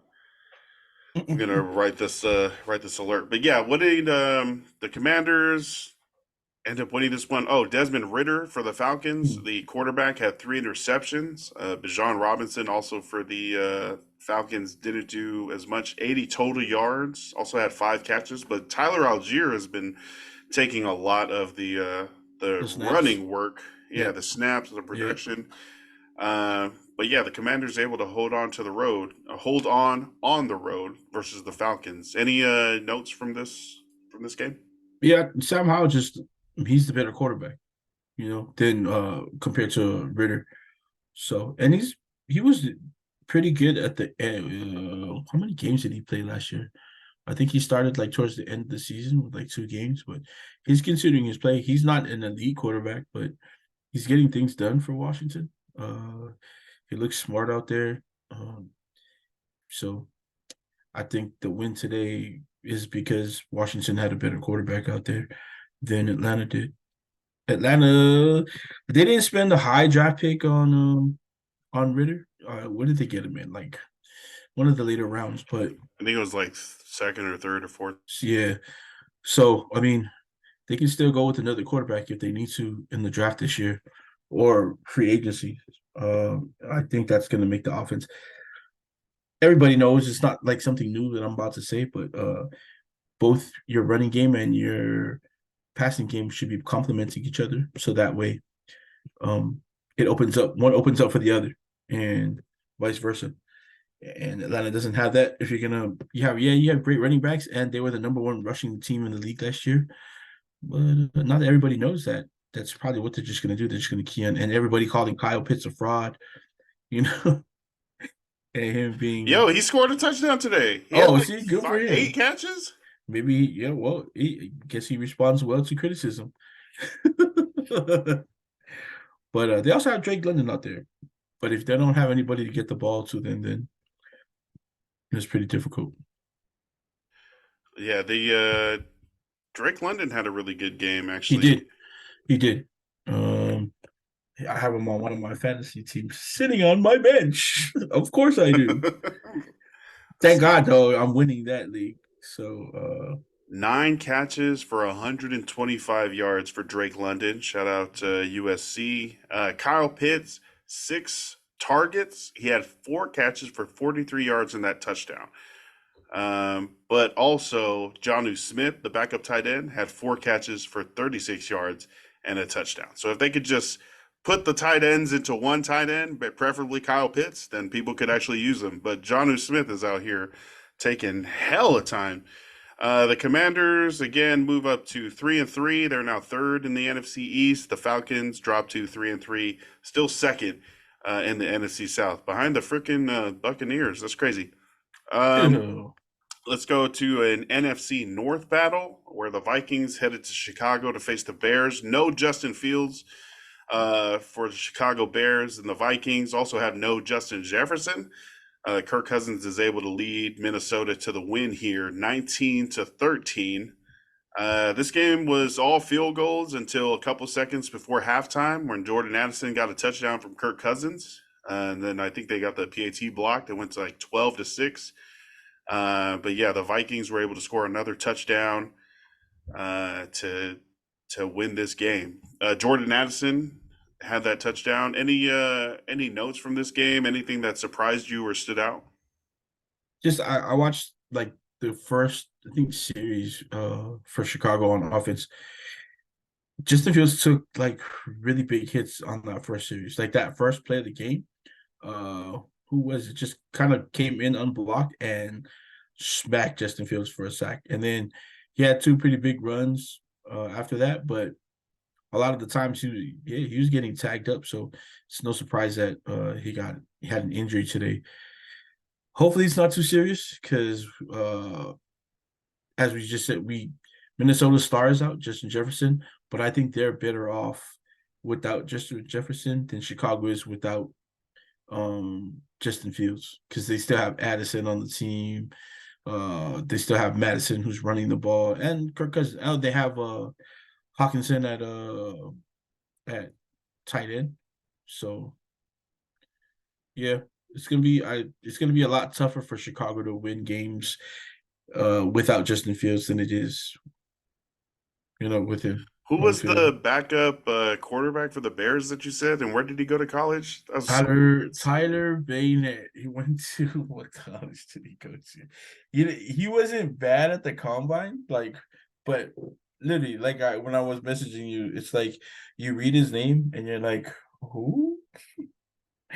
Yo, for real. I was like, why is Justin Fields white and wearing 17 all of a sudden? Oh man, that's so funny. Where did he go to school? I'm trying to find that. But yeah, I think he's a rookie. They took him over some I guess better guys. So that's pretty crazy. Yeah, the Bears lose this one definitely without Justin Fields. You thought it would be tough, but maybe they stood a chance since the Vikings didn't have Justin Jefferson. But with both of the Justins out, pretty much evens out. You expect the Vikings to win this one. The Vikings move up to 2-4. That's their second win of the season after a tough start. Now in third place, right on top of the Bears, who are 1-5 that they just beat. All right, familiar face, different place. Derek Carr takes the New Orleans Saints into Houston to battle rookie C.J. Stroud and loses. Stroud does throw his first interception of his career. He had the record for most consecutive snaps or passes without being intercepted to start a NFL career. But he also had 2 touchdowns and was able to win this one. One of those went to Dalton Schultz, who's been going off on my bench. About to drop him, but I don't know. Should I start him now if he's going to be catching touchdowns? Also, Robert Woods, shout out Bobby Trees and the Ringer Fantasy Football Show. Robert Woods with the touchdown as well, and C.J. Stroud gets the win. The Saints drop to 3-3, third in the NFC South. The Texans go up to 3-3, third in the AFC South. AFC South. Yeah. What did you take away from this one? This is why when people especially these analysts and commentators talking about number 1 defenses in the beginning of the season and how stout they are, New Orleans is supposed to have a top 5 defense in the league right now, but they don't look like it these past couple of games. That's tough. Also, everybody expected Derek Carr to come in and be Drew Brees. Definitely not. Definitely not. And nothing against Derek Carr, because I think he's top 10 in the league at quarterback. He could, or at least he could be. But he also has his shortcomings, and it's starting to show there. One thing I liked about Garoppolo coming over Derek Carr is when he needs to make plays with his feet, he does. He doesn't hang back in the pocket and just, you know what I mean, wait to be sacked. I don't know if it's like if it's trauma from the time he got hurt when the Raiders went to the playoffs and he hurt his heel. And he's just not doesn't want to run anymore. But yeah, that's tough, especially if your O line isn't that great. So you're gonna have to make moves, make plays, extend it a little bit. You don't have to be Lamar Jackson, but um, when it comes to moving with your feet, like especially pocket presence, he's not that guy. Does have an arm though. Does have an arm. You're on mute, my guy. Derek Carr, 32 of 50, 353 yards, touchdown and a pick. Alvin Kamara, 19 carries, 68 yards for the Saints. He also had 8 targets, 7 catches, 36 yards. That is huge. What is that? 16 points? Is it fair to call him a wide receiver now? Can we just put him at the slot already? You saying we should call him a wide receiver? Yeah. He got like double-digit targets last week on his man. That's crazy. Was it last week or the week before? Right when he came back, Derek Carr was throwing the ball to him. So is Derek Carr usually like a dump offer, or no? What do you think? He likes to hit people going up the seam. Like that's his favorite, man. Like if he has a guy like, I don't know if they do have a burner on their team. What's his name? Rashid Shaheed, number 22. I think Derek Carr likes him a lot. That's what I'm saying. He likes those guys. He likes them like running right up the seam or just on a sideline, not even a fade, but like a streak. Okay. Trying to hit those guys on those routes. So that's what I do in Madden. That slot seam, and just you either hit it quick before the defender can get there, or you hit it late after you like get through the zones. Yeah. So he likes those. Carr. But he also maybe he really loved having Darren Waller. That might be something for them because they don't have a big time tight end. They do have, we haven't heard much from Michael Thomas this season. And he's supposed to be a big weapon for them. I know he's not the same wide receiver after the injuries, but yeah, he's still a weapon for them. So they're just gonna have to find ways to get these receivers to places Derek Carr can get the ball to them. I know everyone was like, oh, duh. No, but I mean, it sounds easy. No, but for real. It sounds easy. But, I mean, yeah. Because if the defense is able to scheme around you, and then you're pretty much shit out of luck. And that's why right behind you. Yeah. Behind you. Your TV's off. Yeah, I'm trying to find the remote. Oh no, I'm using my phone up here. That's why. Yeah, I need to turn that off. That's all right. That's classic, bro. That's one of our ads. Oh, this is moving. I'm trying to figure out what is the sound that's on. My bad. I am so sorry. It's coming from my laptop. That's been going. Actually, I was just about to talk about the TV because the Sunday night football game is over and the New York Giants, lost this game to the Bills as expected. The Bills win 14-9. Not a huge, big blowout win that you might expect from the now 4-2 Bills over their in-state counterparts of the New York Giants. But the Giants fall down to 1-5 now, and I'm sure they're trailing the NFC East after this is what a fall off from last year when they were in the playoffs. But the Bills keeping it steady with another win. They move up to 4-2. Trailing the Miami Dolphins in the AFC East with this win. Tyrod Taylor had 200 yards passing. That was more than Josh Allen had. Saquon Barkley was in for the Giants, but he was slipping and sliding all over that turf. I was scared for his ankles. He had 24 carries for 93 yards, but it was not enough. Leading the game in receiving was Bills wide receiver Stephon Diggs, who had 10 catches for an even 100 yards. I did not think that this game was going to be so close. I'm very surprised. It turns out that the Bills were losing until the fourth quarter, and they scored both of their touchdowns in the fourth quarter. So the Giants defense was had this one in the bag, at least for the first quarter. They were up 6-0. And then freaking Josh Allen hits a touchdown pass to open up the second half. So the Bills are up 7-6, but it stays close until, right until the end. Ooh. I seen Tyrod Taylor and how you say his last name? Dayball. Brian Daboll. He wasn't very happy with Tyrod Taylor in one of his calls. I think Tyrod Taylor switched the play at the last minute and called his own number, and they didn't score. Ooh. I saw also a little scuffle. Josh Allen getting into it, like trying to looked like he was trying to stick up for, I don't know if it was a lineman or not, or one of his wide receivers. But if you're the starting quarterback, maybe you shouldn't be part of the fight. Yeah. Even if it's like, just get out of the way. You're worth Right, too much. If anything happens to you in a fight, you trip, you hurt yourself, you hurt your right. hand, you get like punched. That's it. The season is over. Look at the Yeah, Jets right now. They're fighting to stay in it. But quarterbacks, please stay out of the fight. yeah. Go talk your shit on the sideline. Your guys will respect you. I promise. Yeah. Or have someone like Yeah. go That's stand what it next is to for real. go stand next to somebody that's gonna hold you back. you know. Man, it looks like the Giants had a last second chance to score a touchdown to win this game just through the hands of Derek Waller. So shout out to them for putting up a good game. And I guess Josh Allen, 19 of 30, 169 yards, 2 touchdowns and a pick. James Cook, 14 carries for 71 yards. Yeah,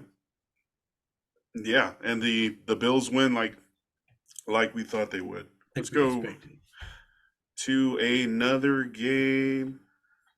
The Colts. This one another divisional game. AFC South. The Colts traveling to Jacksonville to face the Jaguars. Anthony Richardson, shoulder injury, not playing, declared out. He's actually there was a report put out earlier today that he's seriously considering season-ending shoulder surgery. Wow, that's big. Yeah, what do you think? What do you think that means for the rookie for him to be, even considering that?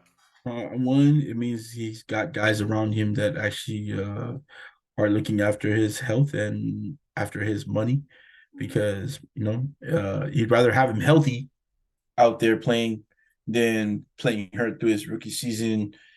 The team there, I mean, you never want to tell your team to go out there and tank or anything like that, but they're not. I don't know. What I'm trying to say and be nice is they're not going to win the Super Bowl this year. Have him rest.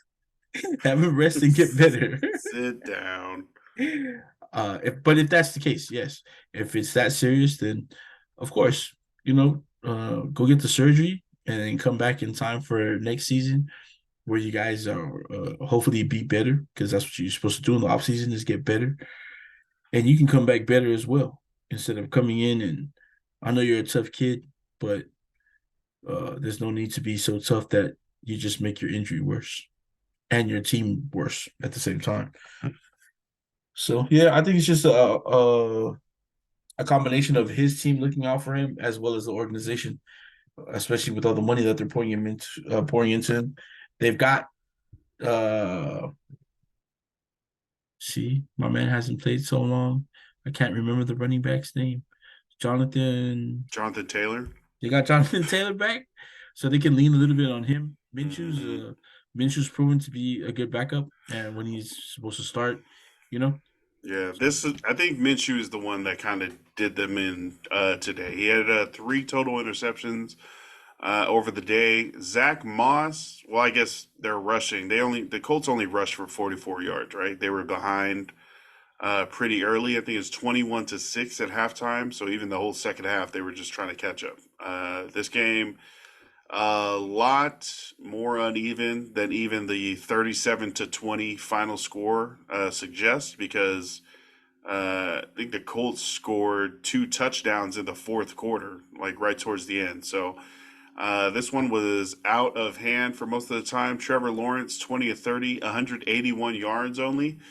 2 touchdowns and a pick. Travis Etienne had two rushing touchdowns, 55 yards on 18 carries. And those Christian Kirk led the Jaguars in receiving on 3 catches. He had 49 yards.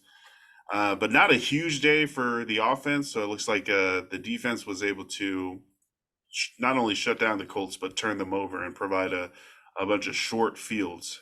The Colts dropped to 3-3. The Jaguars up to 4-2. What do you feel about the Jaguars? You think they're legit? They're pushing as a real playoff contender? I think they are, and I think they're being coached by the right person at the moment. He's been able to get the most out of Trevor Lawrence. His development looks like it's going well. He's still got tons of ways to go. It's only his 3rd year in the league, but he's looking like the quarterback that they drafted. They also got a stud running back in Travis Etienne. They got some guys off the bench because they can go by committee if they wanted to. They got a big back on the bench backing him up, a rookie. Tank. And yep, Tank Granger, he's good. And then they went out and got Calvin Ridley when people were kind of just wondering about what he was going to do, and they were smart enough to go get him first, and he's paying a lot of really big dividends for them. Is Ingram still their tight end? Yeah, he actually led the team in catches. He had 7 targets, caught all 7 for 41 yards. So, I mean, the Giants kind of gave up on him. No blame to the Giants because he was oft injured while he was with the Giants. Ooh, nice. They saw him. Yeah, he liked that. That was nice. I did. He showed tons of flash for them though. Like I think he ran like a 4.4 at the combine, and a lot of the times he'd make big plays. You could see how fast he was. So the Jaguars were smart, and they've turned him into a great tight end. He's panned out for them. They've drafted well. The guys that they've drafted are contributing to the team all through the O-line and the D-line. Trayvon Walker looks like he's going to be, I don't know if he should have been, was he the first pick in the draft? No, he wasn't. Trayvon Walker for the Jacksonville Jaguars, number 44, out of Georgia. Yeah. Yes. Was he? He was number 1, huh? First overall, yeah. Damn, this dog is shitting nasty clouds right now. Bro, what is wrong with you? Oh my goodness, I am so sorry. That was the second. Oh, and I feel like this also happened earlier. I'm sorry. No, you're good. Who were you talking about? Oh my god. You're good. Trayvon Walker. So Trayvon Walker. I don't know if he'll live up to it, but now when Aiden Hutchinson at number 2 is wrecking it for Detroit. Yeah. So it's gonna be sad because people are gonna say he's not worth it, but he's gonna be a good linebacker in the league, defensive end, rush end, whatever you put him at. He's super athletic. He's starting to figure things out. So I think he's still going to be a really good defensive player for the Jags. But I don't know if the Jags went number 1. That's crazy. Yeah. That's the question. And I was thinking last year when I saw him play, I would try to focus on the Jaguars. I'd focus on Trayvon Walker just to see did they really mess up this pick? And he's pretty solid, right? Whenever I was watching, it's hard to say any mistakes. He would just he would make the tackle, plug the hole, seal the edge, push it back inside. It looked like he was doing all the right stuff. Yeah. But then when you have Aiden Hutchinson and Detroit being super successful, and Aiden Hutchinson being successful as an individual, getting interceptions, getting sacks, it looks like it could be the wrong. But maybe I think maybe Aiden Hutchinson was like, "Yo, Jacksonville, do not call my name. I swear to God, I will go right back to Ohio State or wherever the hell he was from." He's just like, I'm not coming down there. Maybe that was understood. Maybe they knew that they would have a problem if they drafted the guy who's played at he played at Michigan, right? Michigan, yeah. Right. So, and he grew up in he's Detroit. a home guy. So that was hometown guy. Yeah, gotcha. That was inevitable. Yeah, that makes sense. It's still early for Trayvon, his whole career for Trayvon Walker to say that he wasn't worth the pick, but I think a lot of us were expecting more production out of him, like explosive plays, being the one being the guy don't run towards OhHelloMarcus side, and I don't think that's him right now. I don't think he puts that fear in people that they don't want to go towards his side. So, well, the Jaguars, we'll see. We'll see if they're for real. They're 4-2 in first place in the AFC South right now. Let's move on. Our next game, the Dolphins hosted the Carolina Panthers in Miami in that hot ass stadium, or at least that's super hot sideline. And the Dolphins, after going down 14-0 to start the game, raced back to win this one 42-21. The Dolphins move up to 5-1, first in the AFC East. The Panthers have yet to get their first win and are trailing the NFC South. Tua Tagovailoa, 3 passing touchdowns today, one of them to Tyreek. Tyreek Hill had a touchdown celebration where he grabbed a phone from somebody on the sideline and did a backflip selfie. I don't know if that tape is out yet or if that video has been released or picture, but I know he did get penalized for using a prop and probably will be fined, unfortunately. Which will be his 3rd game in a row getting fined. Oh, damn.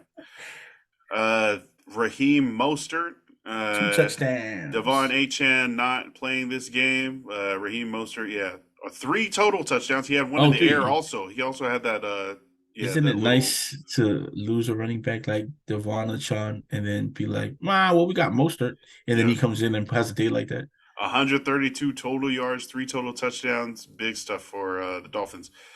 Were you surprised by anything that happened today as far as the Dolphins continuing to click without Achane, or were you surprised by Adam Thielen, who had another huge game? This guy's freaking not by Adam Thielen because 30 points. Yeah, not by Adam Thielen because he's been productive. Like with the whole time he was at Minnesota. I mean, of course, the injuries when he was off the field, you didn't hear much when he came back.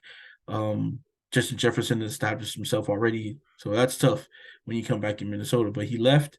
Carolina was smart enough to pick him up, and you look at him and you're like, if you see him like in plain clothes, this is me plucking Frankie and shamelessly name dropping. When you see Adam Thielen, when you go down and you say hi to Frankie in the tunnel after his game, Adam Thielen looks like a regular person or something. You'd probably think he was either part of the coaching staff, trainer, or the people, or trainer, or people shoveling people into the bus. Helping shovel people into the bus. But he performs, and I'm not surprised by his performance. I'm surprised, not really surprised, but I'm happy, I guess, to see that Bryce Young looked pretty good today. When again wasn't running for his life. Yeah, when he was throwing at Thielen. Bryce Young, 23 of 38, 217 yards and a touchdown, no interceptions. Adam Thielen on 13 targets, had more fantasy points than Tyreek Hill. Tyreek Hill finished the game with 6 catches, 163 yards and a touchdown. Adam Thielen, even better, 11 catches for 115 yards and a touchdown. For all that money they spent on Miles Sanders, Chuba Hubbard came into the game today, and if we're still talking fantasy points, put up 16 points. That's more points than Miles Sanders had all season, but he also had he had 2 touchdowns, or I think he had he had one touchdown. He had one the week before. So I think they were afraid maybe to start playing Chuba Hubbard, which is crazy because he kind of did really good for them in spots last season. They went out and made a big splash, got Miles Sanders, gave him a lot of money, and now they have Chuba Hubbard starting, I think. I want to see that Tyreek backflip. I'm gonna go look for it. Well, if you're gonna look for that, you should also see the Tommy Tremble hurdle that he had today after catching a pass from Bryce Young. Tommy Tremble from Notre Dame. There were a couple of good hurdles. Trevor had a really good one. You forget he's a tight end sometimes. You know who else had a good game today? Had a really good block. Was Dane Smythe for the Miami Dolphins. Nice. I think it was Mostert that caught it. Mostert or Waddle on one of their touchdowns. It was near but you know where Smythe went? Notre Dame. Yeah.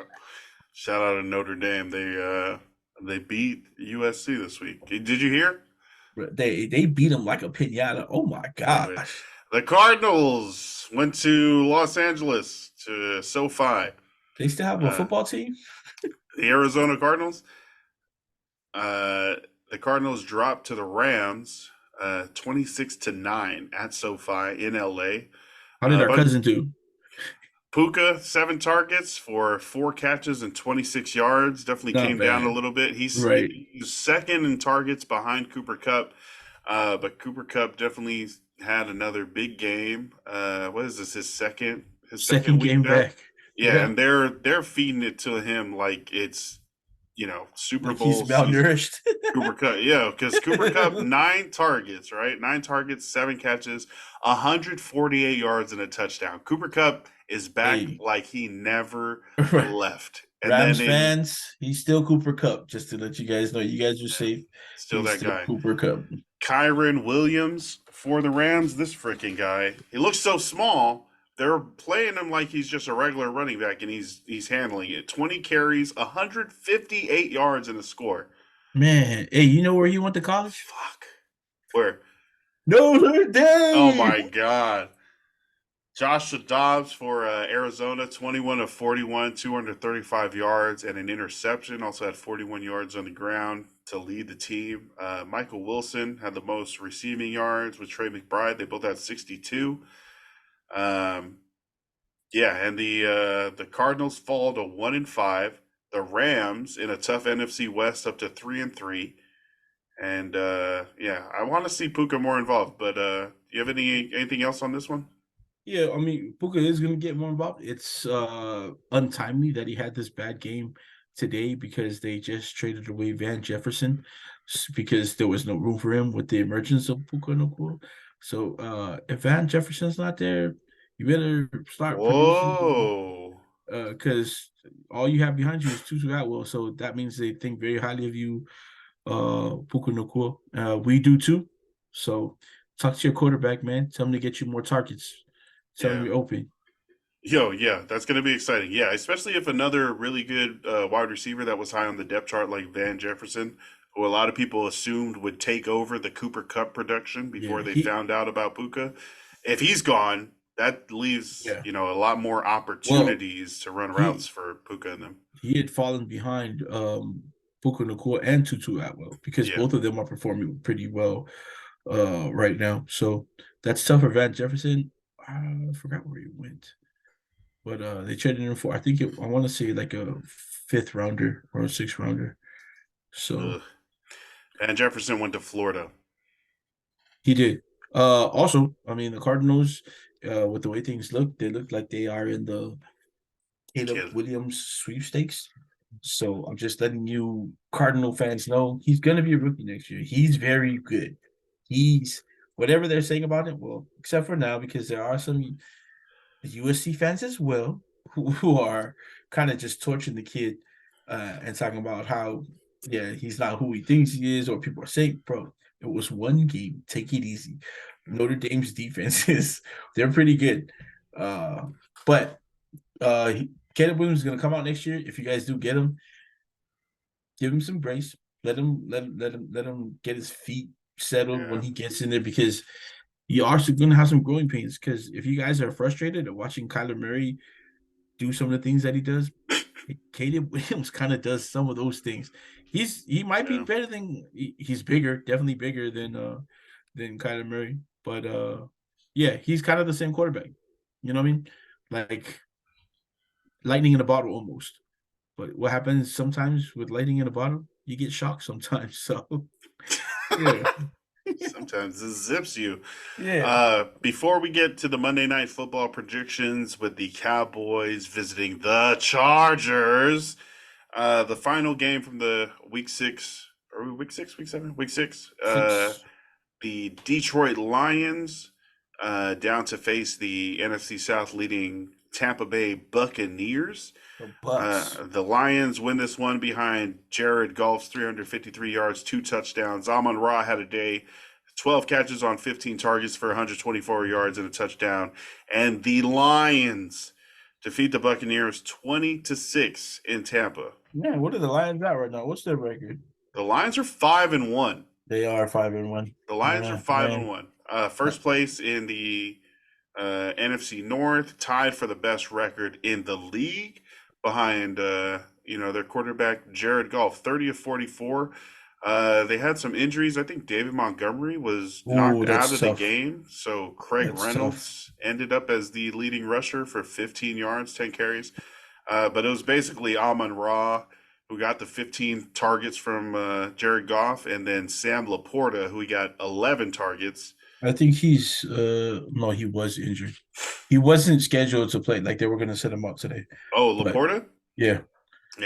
Well, they got in and freaking threw the ball to him a ton. Baker Mayfield, 22.9 QBR at the end of the game, 19 of 37, 206 yards and a pick, as well as 2 rushes for 6 yards. That is tough. Threw the ball to Mike Evans 10 times, only came away with 4 catches for 49 yards. Chris Godwin on 7 targets, hauled in 6 catches for 77 yards to lead the Buccaneers. The Lions moved up to 5-1. The Bucks dropped down to 3-2. I think the Bucks still leading the NFC South. So because they have 1 less loss than like the 3-3 the Falcons. But yeah, they're leading. They're still leading. So big differences in records, but both of these teams still leading their divisions. Is Jared Goff for real? How is this working? He was for real before they traded him, I think. I thought Jared Goff was a good quarterback, but LA didn't think he was the one to take them to the Super Bowl, which was right, because they got Stafford, and they went to the Super Bowl.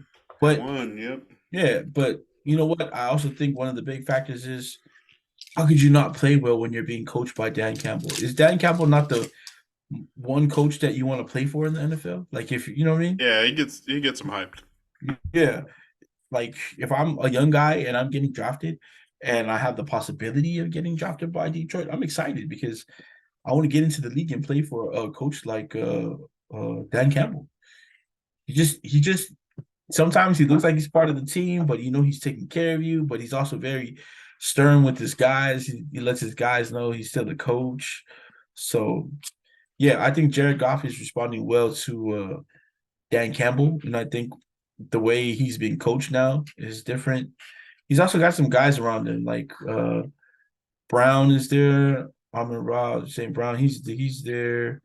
Sam Laporta, they drafted a tight end that, is amazing. They used the first round pick. Is it a first round pick? Yeah.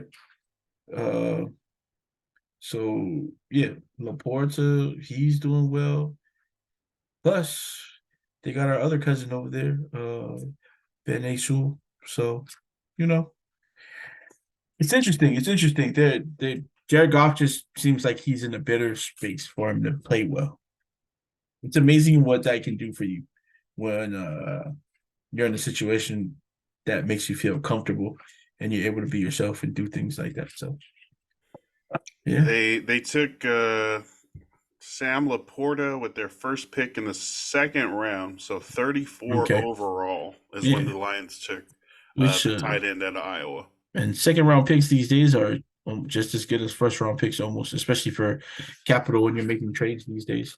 So using a pick like that to get a guy like Sam Laporta to help out Jared Goff, that's got to build your confidence too if you're a quarterback, knowing that they're actively going out there to get guys to make you better. So, yeah, I think he's real. All right. Monday, 5:15 p.m. Pacific time, the Cowboys and the Chargers play on Monday Night Football on ABC and ESPN. The Dallas Cowboys are favored to win this game. I have no idea why. The Cowboys are just as hype, no sizzle as the Chargers are, and this game is happening in LA. So I don't know why the Cowboys are favored. The Cowboys 3-2, Chargers 2-2, coming off of a bye week. My biggest thing about this game is to not let Micah Parsons wreck the O-line. Like he's going to be a game wrecker, right? Because that's just Right. he's such a dynamic, dominant force. But whatever we have to do, chip, block, extra person, 2 blockers, 3 blockers, whatever needs to be done so that at least he's not the one that beats us. Put it on the secondary, put it on the other linebackers, put it on the rest of the defensive line. I don't want to tune into Monday Night Football and see Micah Parsons finish with like multiple tackles for loss, big sacks, like a bunch, like messing up the Chargers' timing and the offensive flow, because that's the only guy really that like That you're I'm worried about. about, really, Right. right?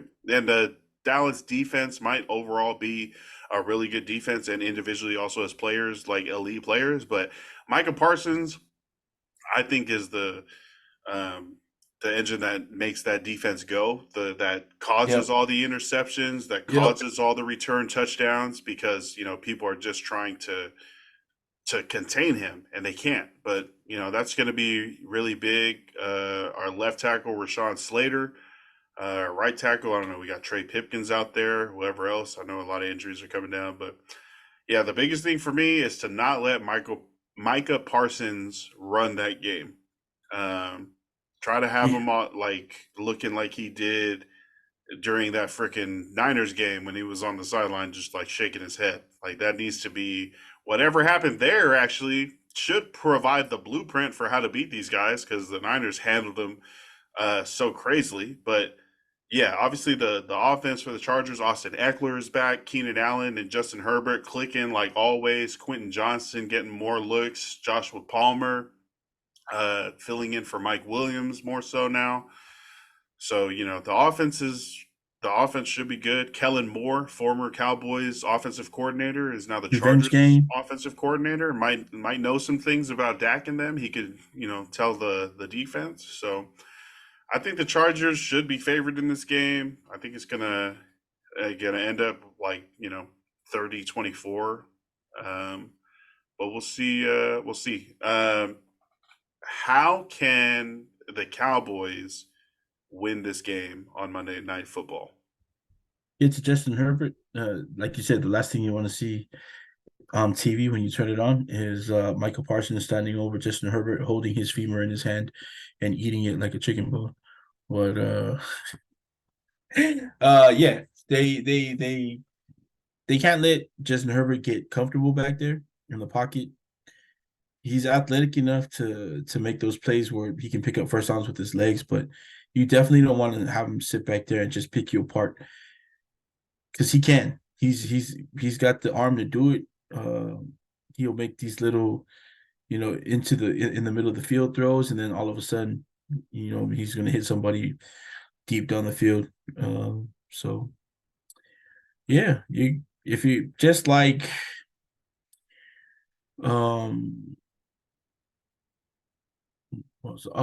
sorry, I was gonna say, just like Notre Dame got to Caleb Williams yesterday or Saturday and disrupted the flow of his game.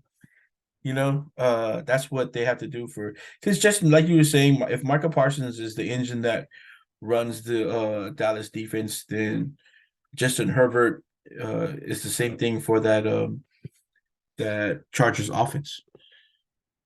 But again, you also pointed out he's got Eckler and Allen are 2 really great guys to have on your team. So he's got the tools to do it. Though, and the one thing I know you're worried about is Pimpkins or whoever comes in for Pimpkins, because again, those 2 also didn't look good against the Raiders, so they didn't look good against the Max Crosby. Yeah, I don't know. Yeah, that's gonna be trouble for the Chargers tomorrow. It's definitely going to have their hands full, just hoping they have a good plan and are able to contain Micah Parsons and work around him. Yeah. I think the Niners were like using him as the read on a bunch of options. So instead of letting Micah Parsons in the backfield, just be like, if Micah Parsons comes, I'm going. If Micah Parsons stays, I'm handing it off like that. Yeah. Just to take him out of the game and not have his force just wrecking the line and being in the backfield. Yeah, That's what I hope. I think that they can't also let Eckler get involved into the game, because once Eckler gets involved into the game, that just brings a whole new element for the Chargers offense. And I know it's weird to say that because Eckler's been such a big part of their offense, but you can see a lot of the times when the Chargers get into trouble, it's because Eckler's not getting the receptions he needs, and he's definitely not getting the touches. So, yeah, Eckler needs to get involved, and if he does, it's going to be even more problems for Dallas tomorrow. Here you go. That is our Sunday NFL recap. All the scores, stats, analysis from every single game played in Week 6, as well as our predictions for Monday Night Football. It's going to be the Chargers hosting the Cowboys in LA, so SoFi Stadium, getting back-to-back games. And excited to see the Chargers win and to ask Cowboys fans if y'all still them boys after we get the dub. Shout out to all the real Dallas Cowboys fans out there. Not the fake ones that just like the star, like the Yankee fans that are just Yankee fans because the Yankees used to be good or something like that. The real Cowboy fans that have been around through thick and thin. Yeah, respect to y'all. That's almost the same loyalty as like the Raider fans or the Steeler fans even. Oh, the Steelers, and the Packers were on bye. Don't lump us. No, the Packers were on bye. They were on beatdown. That's what they were on. This guy. For the Packers? Yeah, they're still hurting from last week. That's why they didn't play this Sunday. Heads up for the bye weeks. Wait, sorry, go ahead. I was gonna say, I live with the real Cowboys fan, and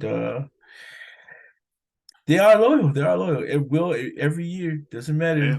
He's always, yep, we're about to go to the Super Bowl, and he believes it, which is a good thing. Cowboys fan starter pack meme that's got like the Jordans and the blue jeans and like the, what is it, a Dak or a Zeke jersey? I feel like I've seen Will wear that. Yeah. That might be accurate. That could be accurate. It might not be. It might not be jeans. It might be like sweats. Now it probably evolved to sweats, but yeah. Let's see which team comes away the victor in Monday Night Football for Week 7. The teams that will not be playing that are on bye: Cincinnati Bengals, Dallas Cowboys after taking this beatdown, Tennessee Titans after traveling back from London, the New York Jets are going to be able to celebrate this win, Carolina Panthers are going to regroup, and the Houston Texans, those teams will all be on bye. So we'll only have 13 games total. And that's also including the Thursday night, Monday night, Sunday night. So only 10 games on Sunday. On Sunday. So we should be able to even like focus in even more than we usually a little more detail and depth into the 2-hour weekly podcast that breaks down every single NFL game. If you have any suggestions, comments, concerns, make sure to hit us up. Send us an email at ballinesian@gmail.com. You can also DM us on any of the socials, Instagram, Facebook, TikTok, Threads at Ballinesian. Also on YouTube at Ballinesian. And of course, you can listen to all the podcasts and any of the podcasts that we've done for the last 77 episodes on Apple Podcasts, Spotify, or Google Podcasts. You know who's not by, Lance? Who's what? You know who's not by next week? Who's not on a bye next week? The Raiders. You know why? Why? Because they're great. And you also know why? Because they're undefeated at 2-0. The Raiders undefeated since week 5. And we're about to play Chicago. Ooh. Guess what? 3-0. 3-0. 3-0 since week 5. I like it. You guys are going to build that up, be above 500. It's going to be exciting. Another exciting week of the National Football League. I think that's the last of the London games this week, so it'll at least be no more 6:30 wake up time. Yeah, because I sleep downstairs on those the last 3 weeks. Getting these 6:30 notifications on about fantasy on my phone, and I'm like, oh, someone's taking for grown folk. When people text you that, it's like, oh, and then you get up and it's a damn notification for a freaking football game. Fantasy, it's like, oh my gosh, come on, come on. It's like 6:30. You're like, oh, they changed their mind. Right, like they're coming back. You wake up and you're like, oh man, I gotta tell this person to go home again. Oh, notification button. You thought too highly of yourself. What is the Instagram to find you if people want to message you? You guys want to fight? Not just kidding. You know what? I never. I'm sure there are some women that are listening. Like, I'll fight you. Oh my gosh. So, hey, I'm just letting you guys know I don't fight in my own weight class. What is that? Why are you laughing? What does that mean? Hey, take it for what you take it for. Thank you, everybody, for listening to this episode, the full Week 6 NFL recap. I'm Lance Falatoga. We have shout-outs. Forrest, you got any shout-outs? Oh, yeah, man. Shout out to my nephew, Leonidas Valfucci. He is for the Benson 11 and under number 1 team on the West Coast. Man, they played yesterday. 2 games back-to-back, won both. He's definitely a man-child in size and strength. He's 11. He's a good, I want to say he's like 5'10". I might be being generous when I say he's like, maybe he's like 200 pounds, 210. For an 11-year-old, that's big. But at 5'10", but also very gentle soul. Like when he's not playing football, sometimes I fear that because of his size, people look at him and kind of treat him like he's older. He's not. Letting you know, if I ever find out that you do treat my nephew like he's older, it's the end of your life. I promise. But shout out to him and his team, man. They're doing great. They go to they postponed. They're gonna head over to Florida for a tournament that they were invited to sometime at the end of November, which is crazy to me to think that kids that are 11 and under, football teams travel like that these days. That's crazy. And then they're getting scouted at these tournaments. So shout out to him and his teammates. Also, you know what? Shout out to all these Niner fans, man, that are loyal, that are it's just one loss, you guys. I'm not even making fun right now, just letting you know, because I've seen a lot of talk on Facebook. It's not. Oh no. It's tough. I know it's tough. A lot of these guys, yeah, they're not Browns fans. That's just the game. Just the game. That's how they. I don't want to hear no comments unless you're a legitimate Cleveland Browns fan. Nah, that doesn't make the game fun. Right. That don't make the game fun. Man, come on. Man. You know what? I should have copyrighted these 2 phrases that I came up with, and they're probably I'm gonna put it on a t-shirt. The first one I put on one of my statuses after the end of statuses, I hashtag go wash your moody. So wash it. Go wash your moody, and the other one would be because we're someone Moody Kaya. So because their kicker's last name is Moody, so you don't have to put it on. Moody Kaya.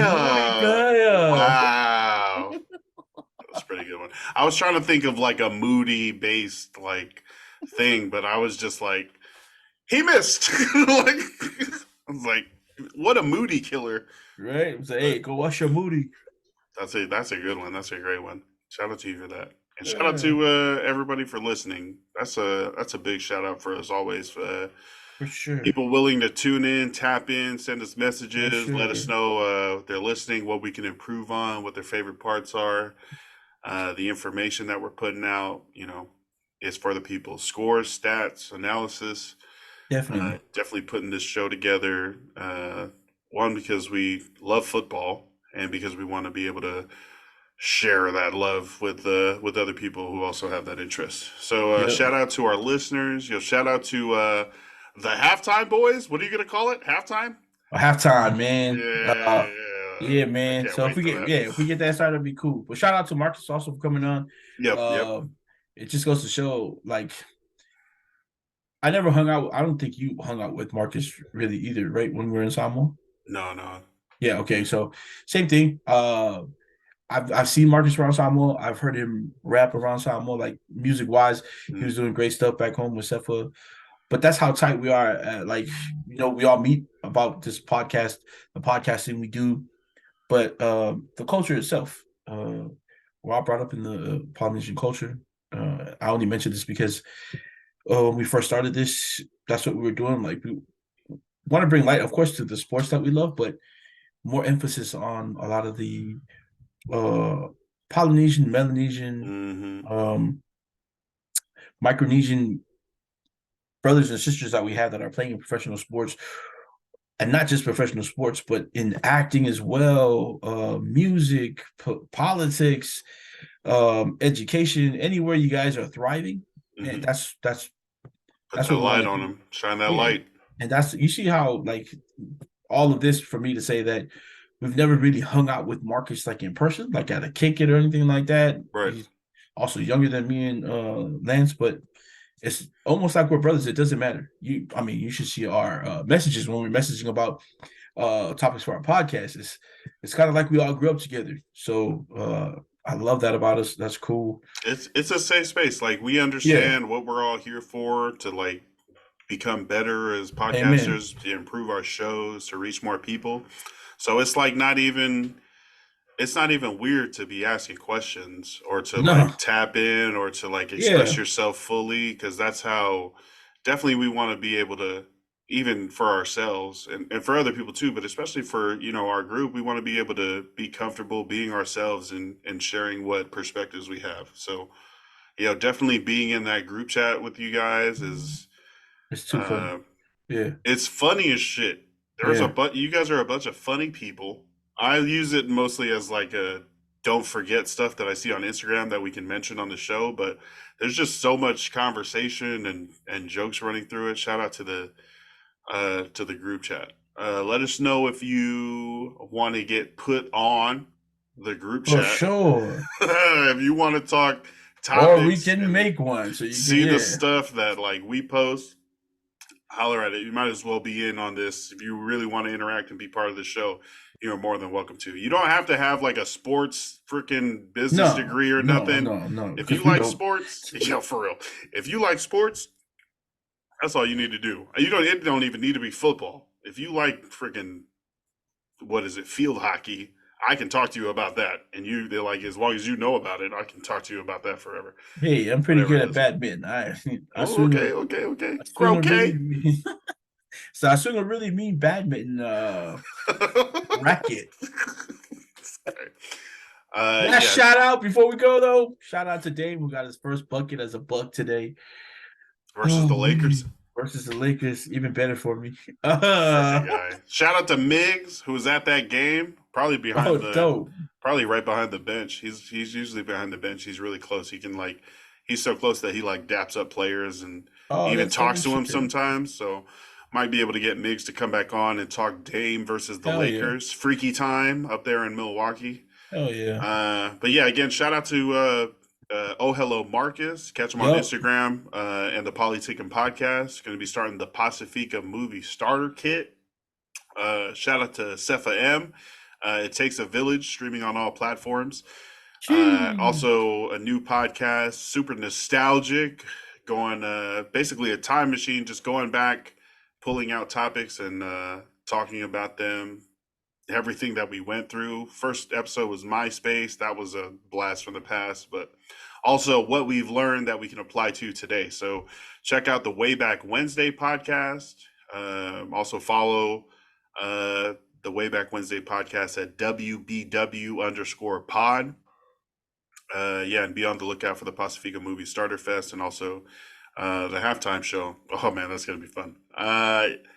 Yeah. What else do we got? Shout out to Levasa Island Apparel. Always. As always, appreciate you, our sponsors. Always that love and light amplification, magnification, and example in Brother Eri and all the designs and merchandise that he continues to do by hand or even on the website. Check him out, www.levasaislandapparel.com. Also, shout out to our co-host Mike, who will be on back on the Wednesday show. Wednesday. Shout out to Amber. Happy birthday.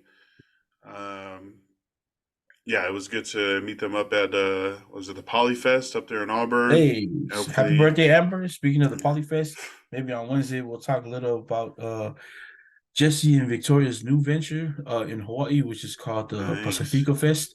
Hey. They've already have the lineup set. Lineup looks amazing again.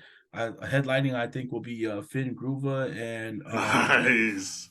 Yeah, and Sasha Lee. So, but great artists. It's going to be hosted again by Lulu from Island Block Radio. I want to say it's Island Block Radio. Miss Lulu. Yeah, Miss Lulu, who we know from Samoa. Mm-hmm. Dope. She's the dopest.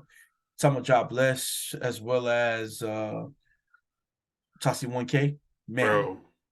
Yeah, they're hosting. Also, I think Tama had the obligated jersey. Yep. It was a fit. So it was the top and bottom, a button up shirt. Yeah, the shorts to go with it, and a bucket hat. You know what I mean? Oh, yeah, during the Polyfest, yeah, that was I feel like the obligated fit. You can check them out. Mobligated on Instagram. They also got the Mobligated basketball jersey. They do. That is dropping recently, so that is dope. Also, shout out to Mac Moley at Mac.Moley. Who just dropped the Luna's I Got 5 on It freestyle. I think it's FMC Vallejo on Instagram. Yeah, that was dope. Yeah. Shout out to Mac. Bars be dropping. He just started following me on Twitter, so now I'm a real person. That Mac Moley has started following me on Twitter.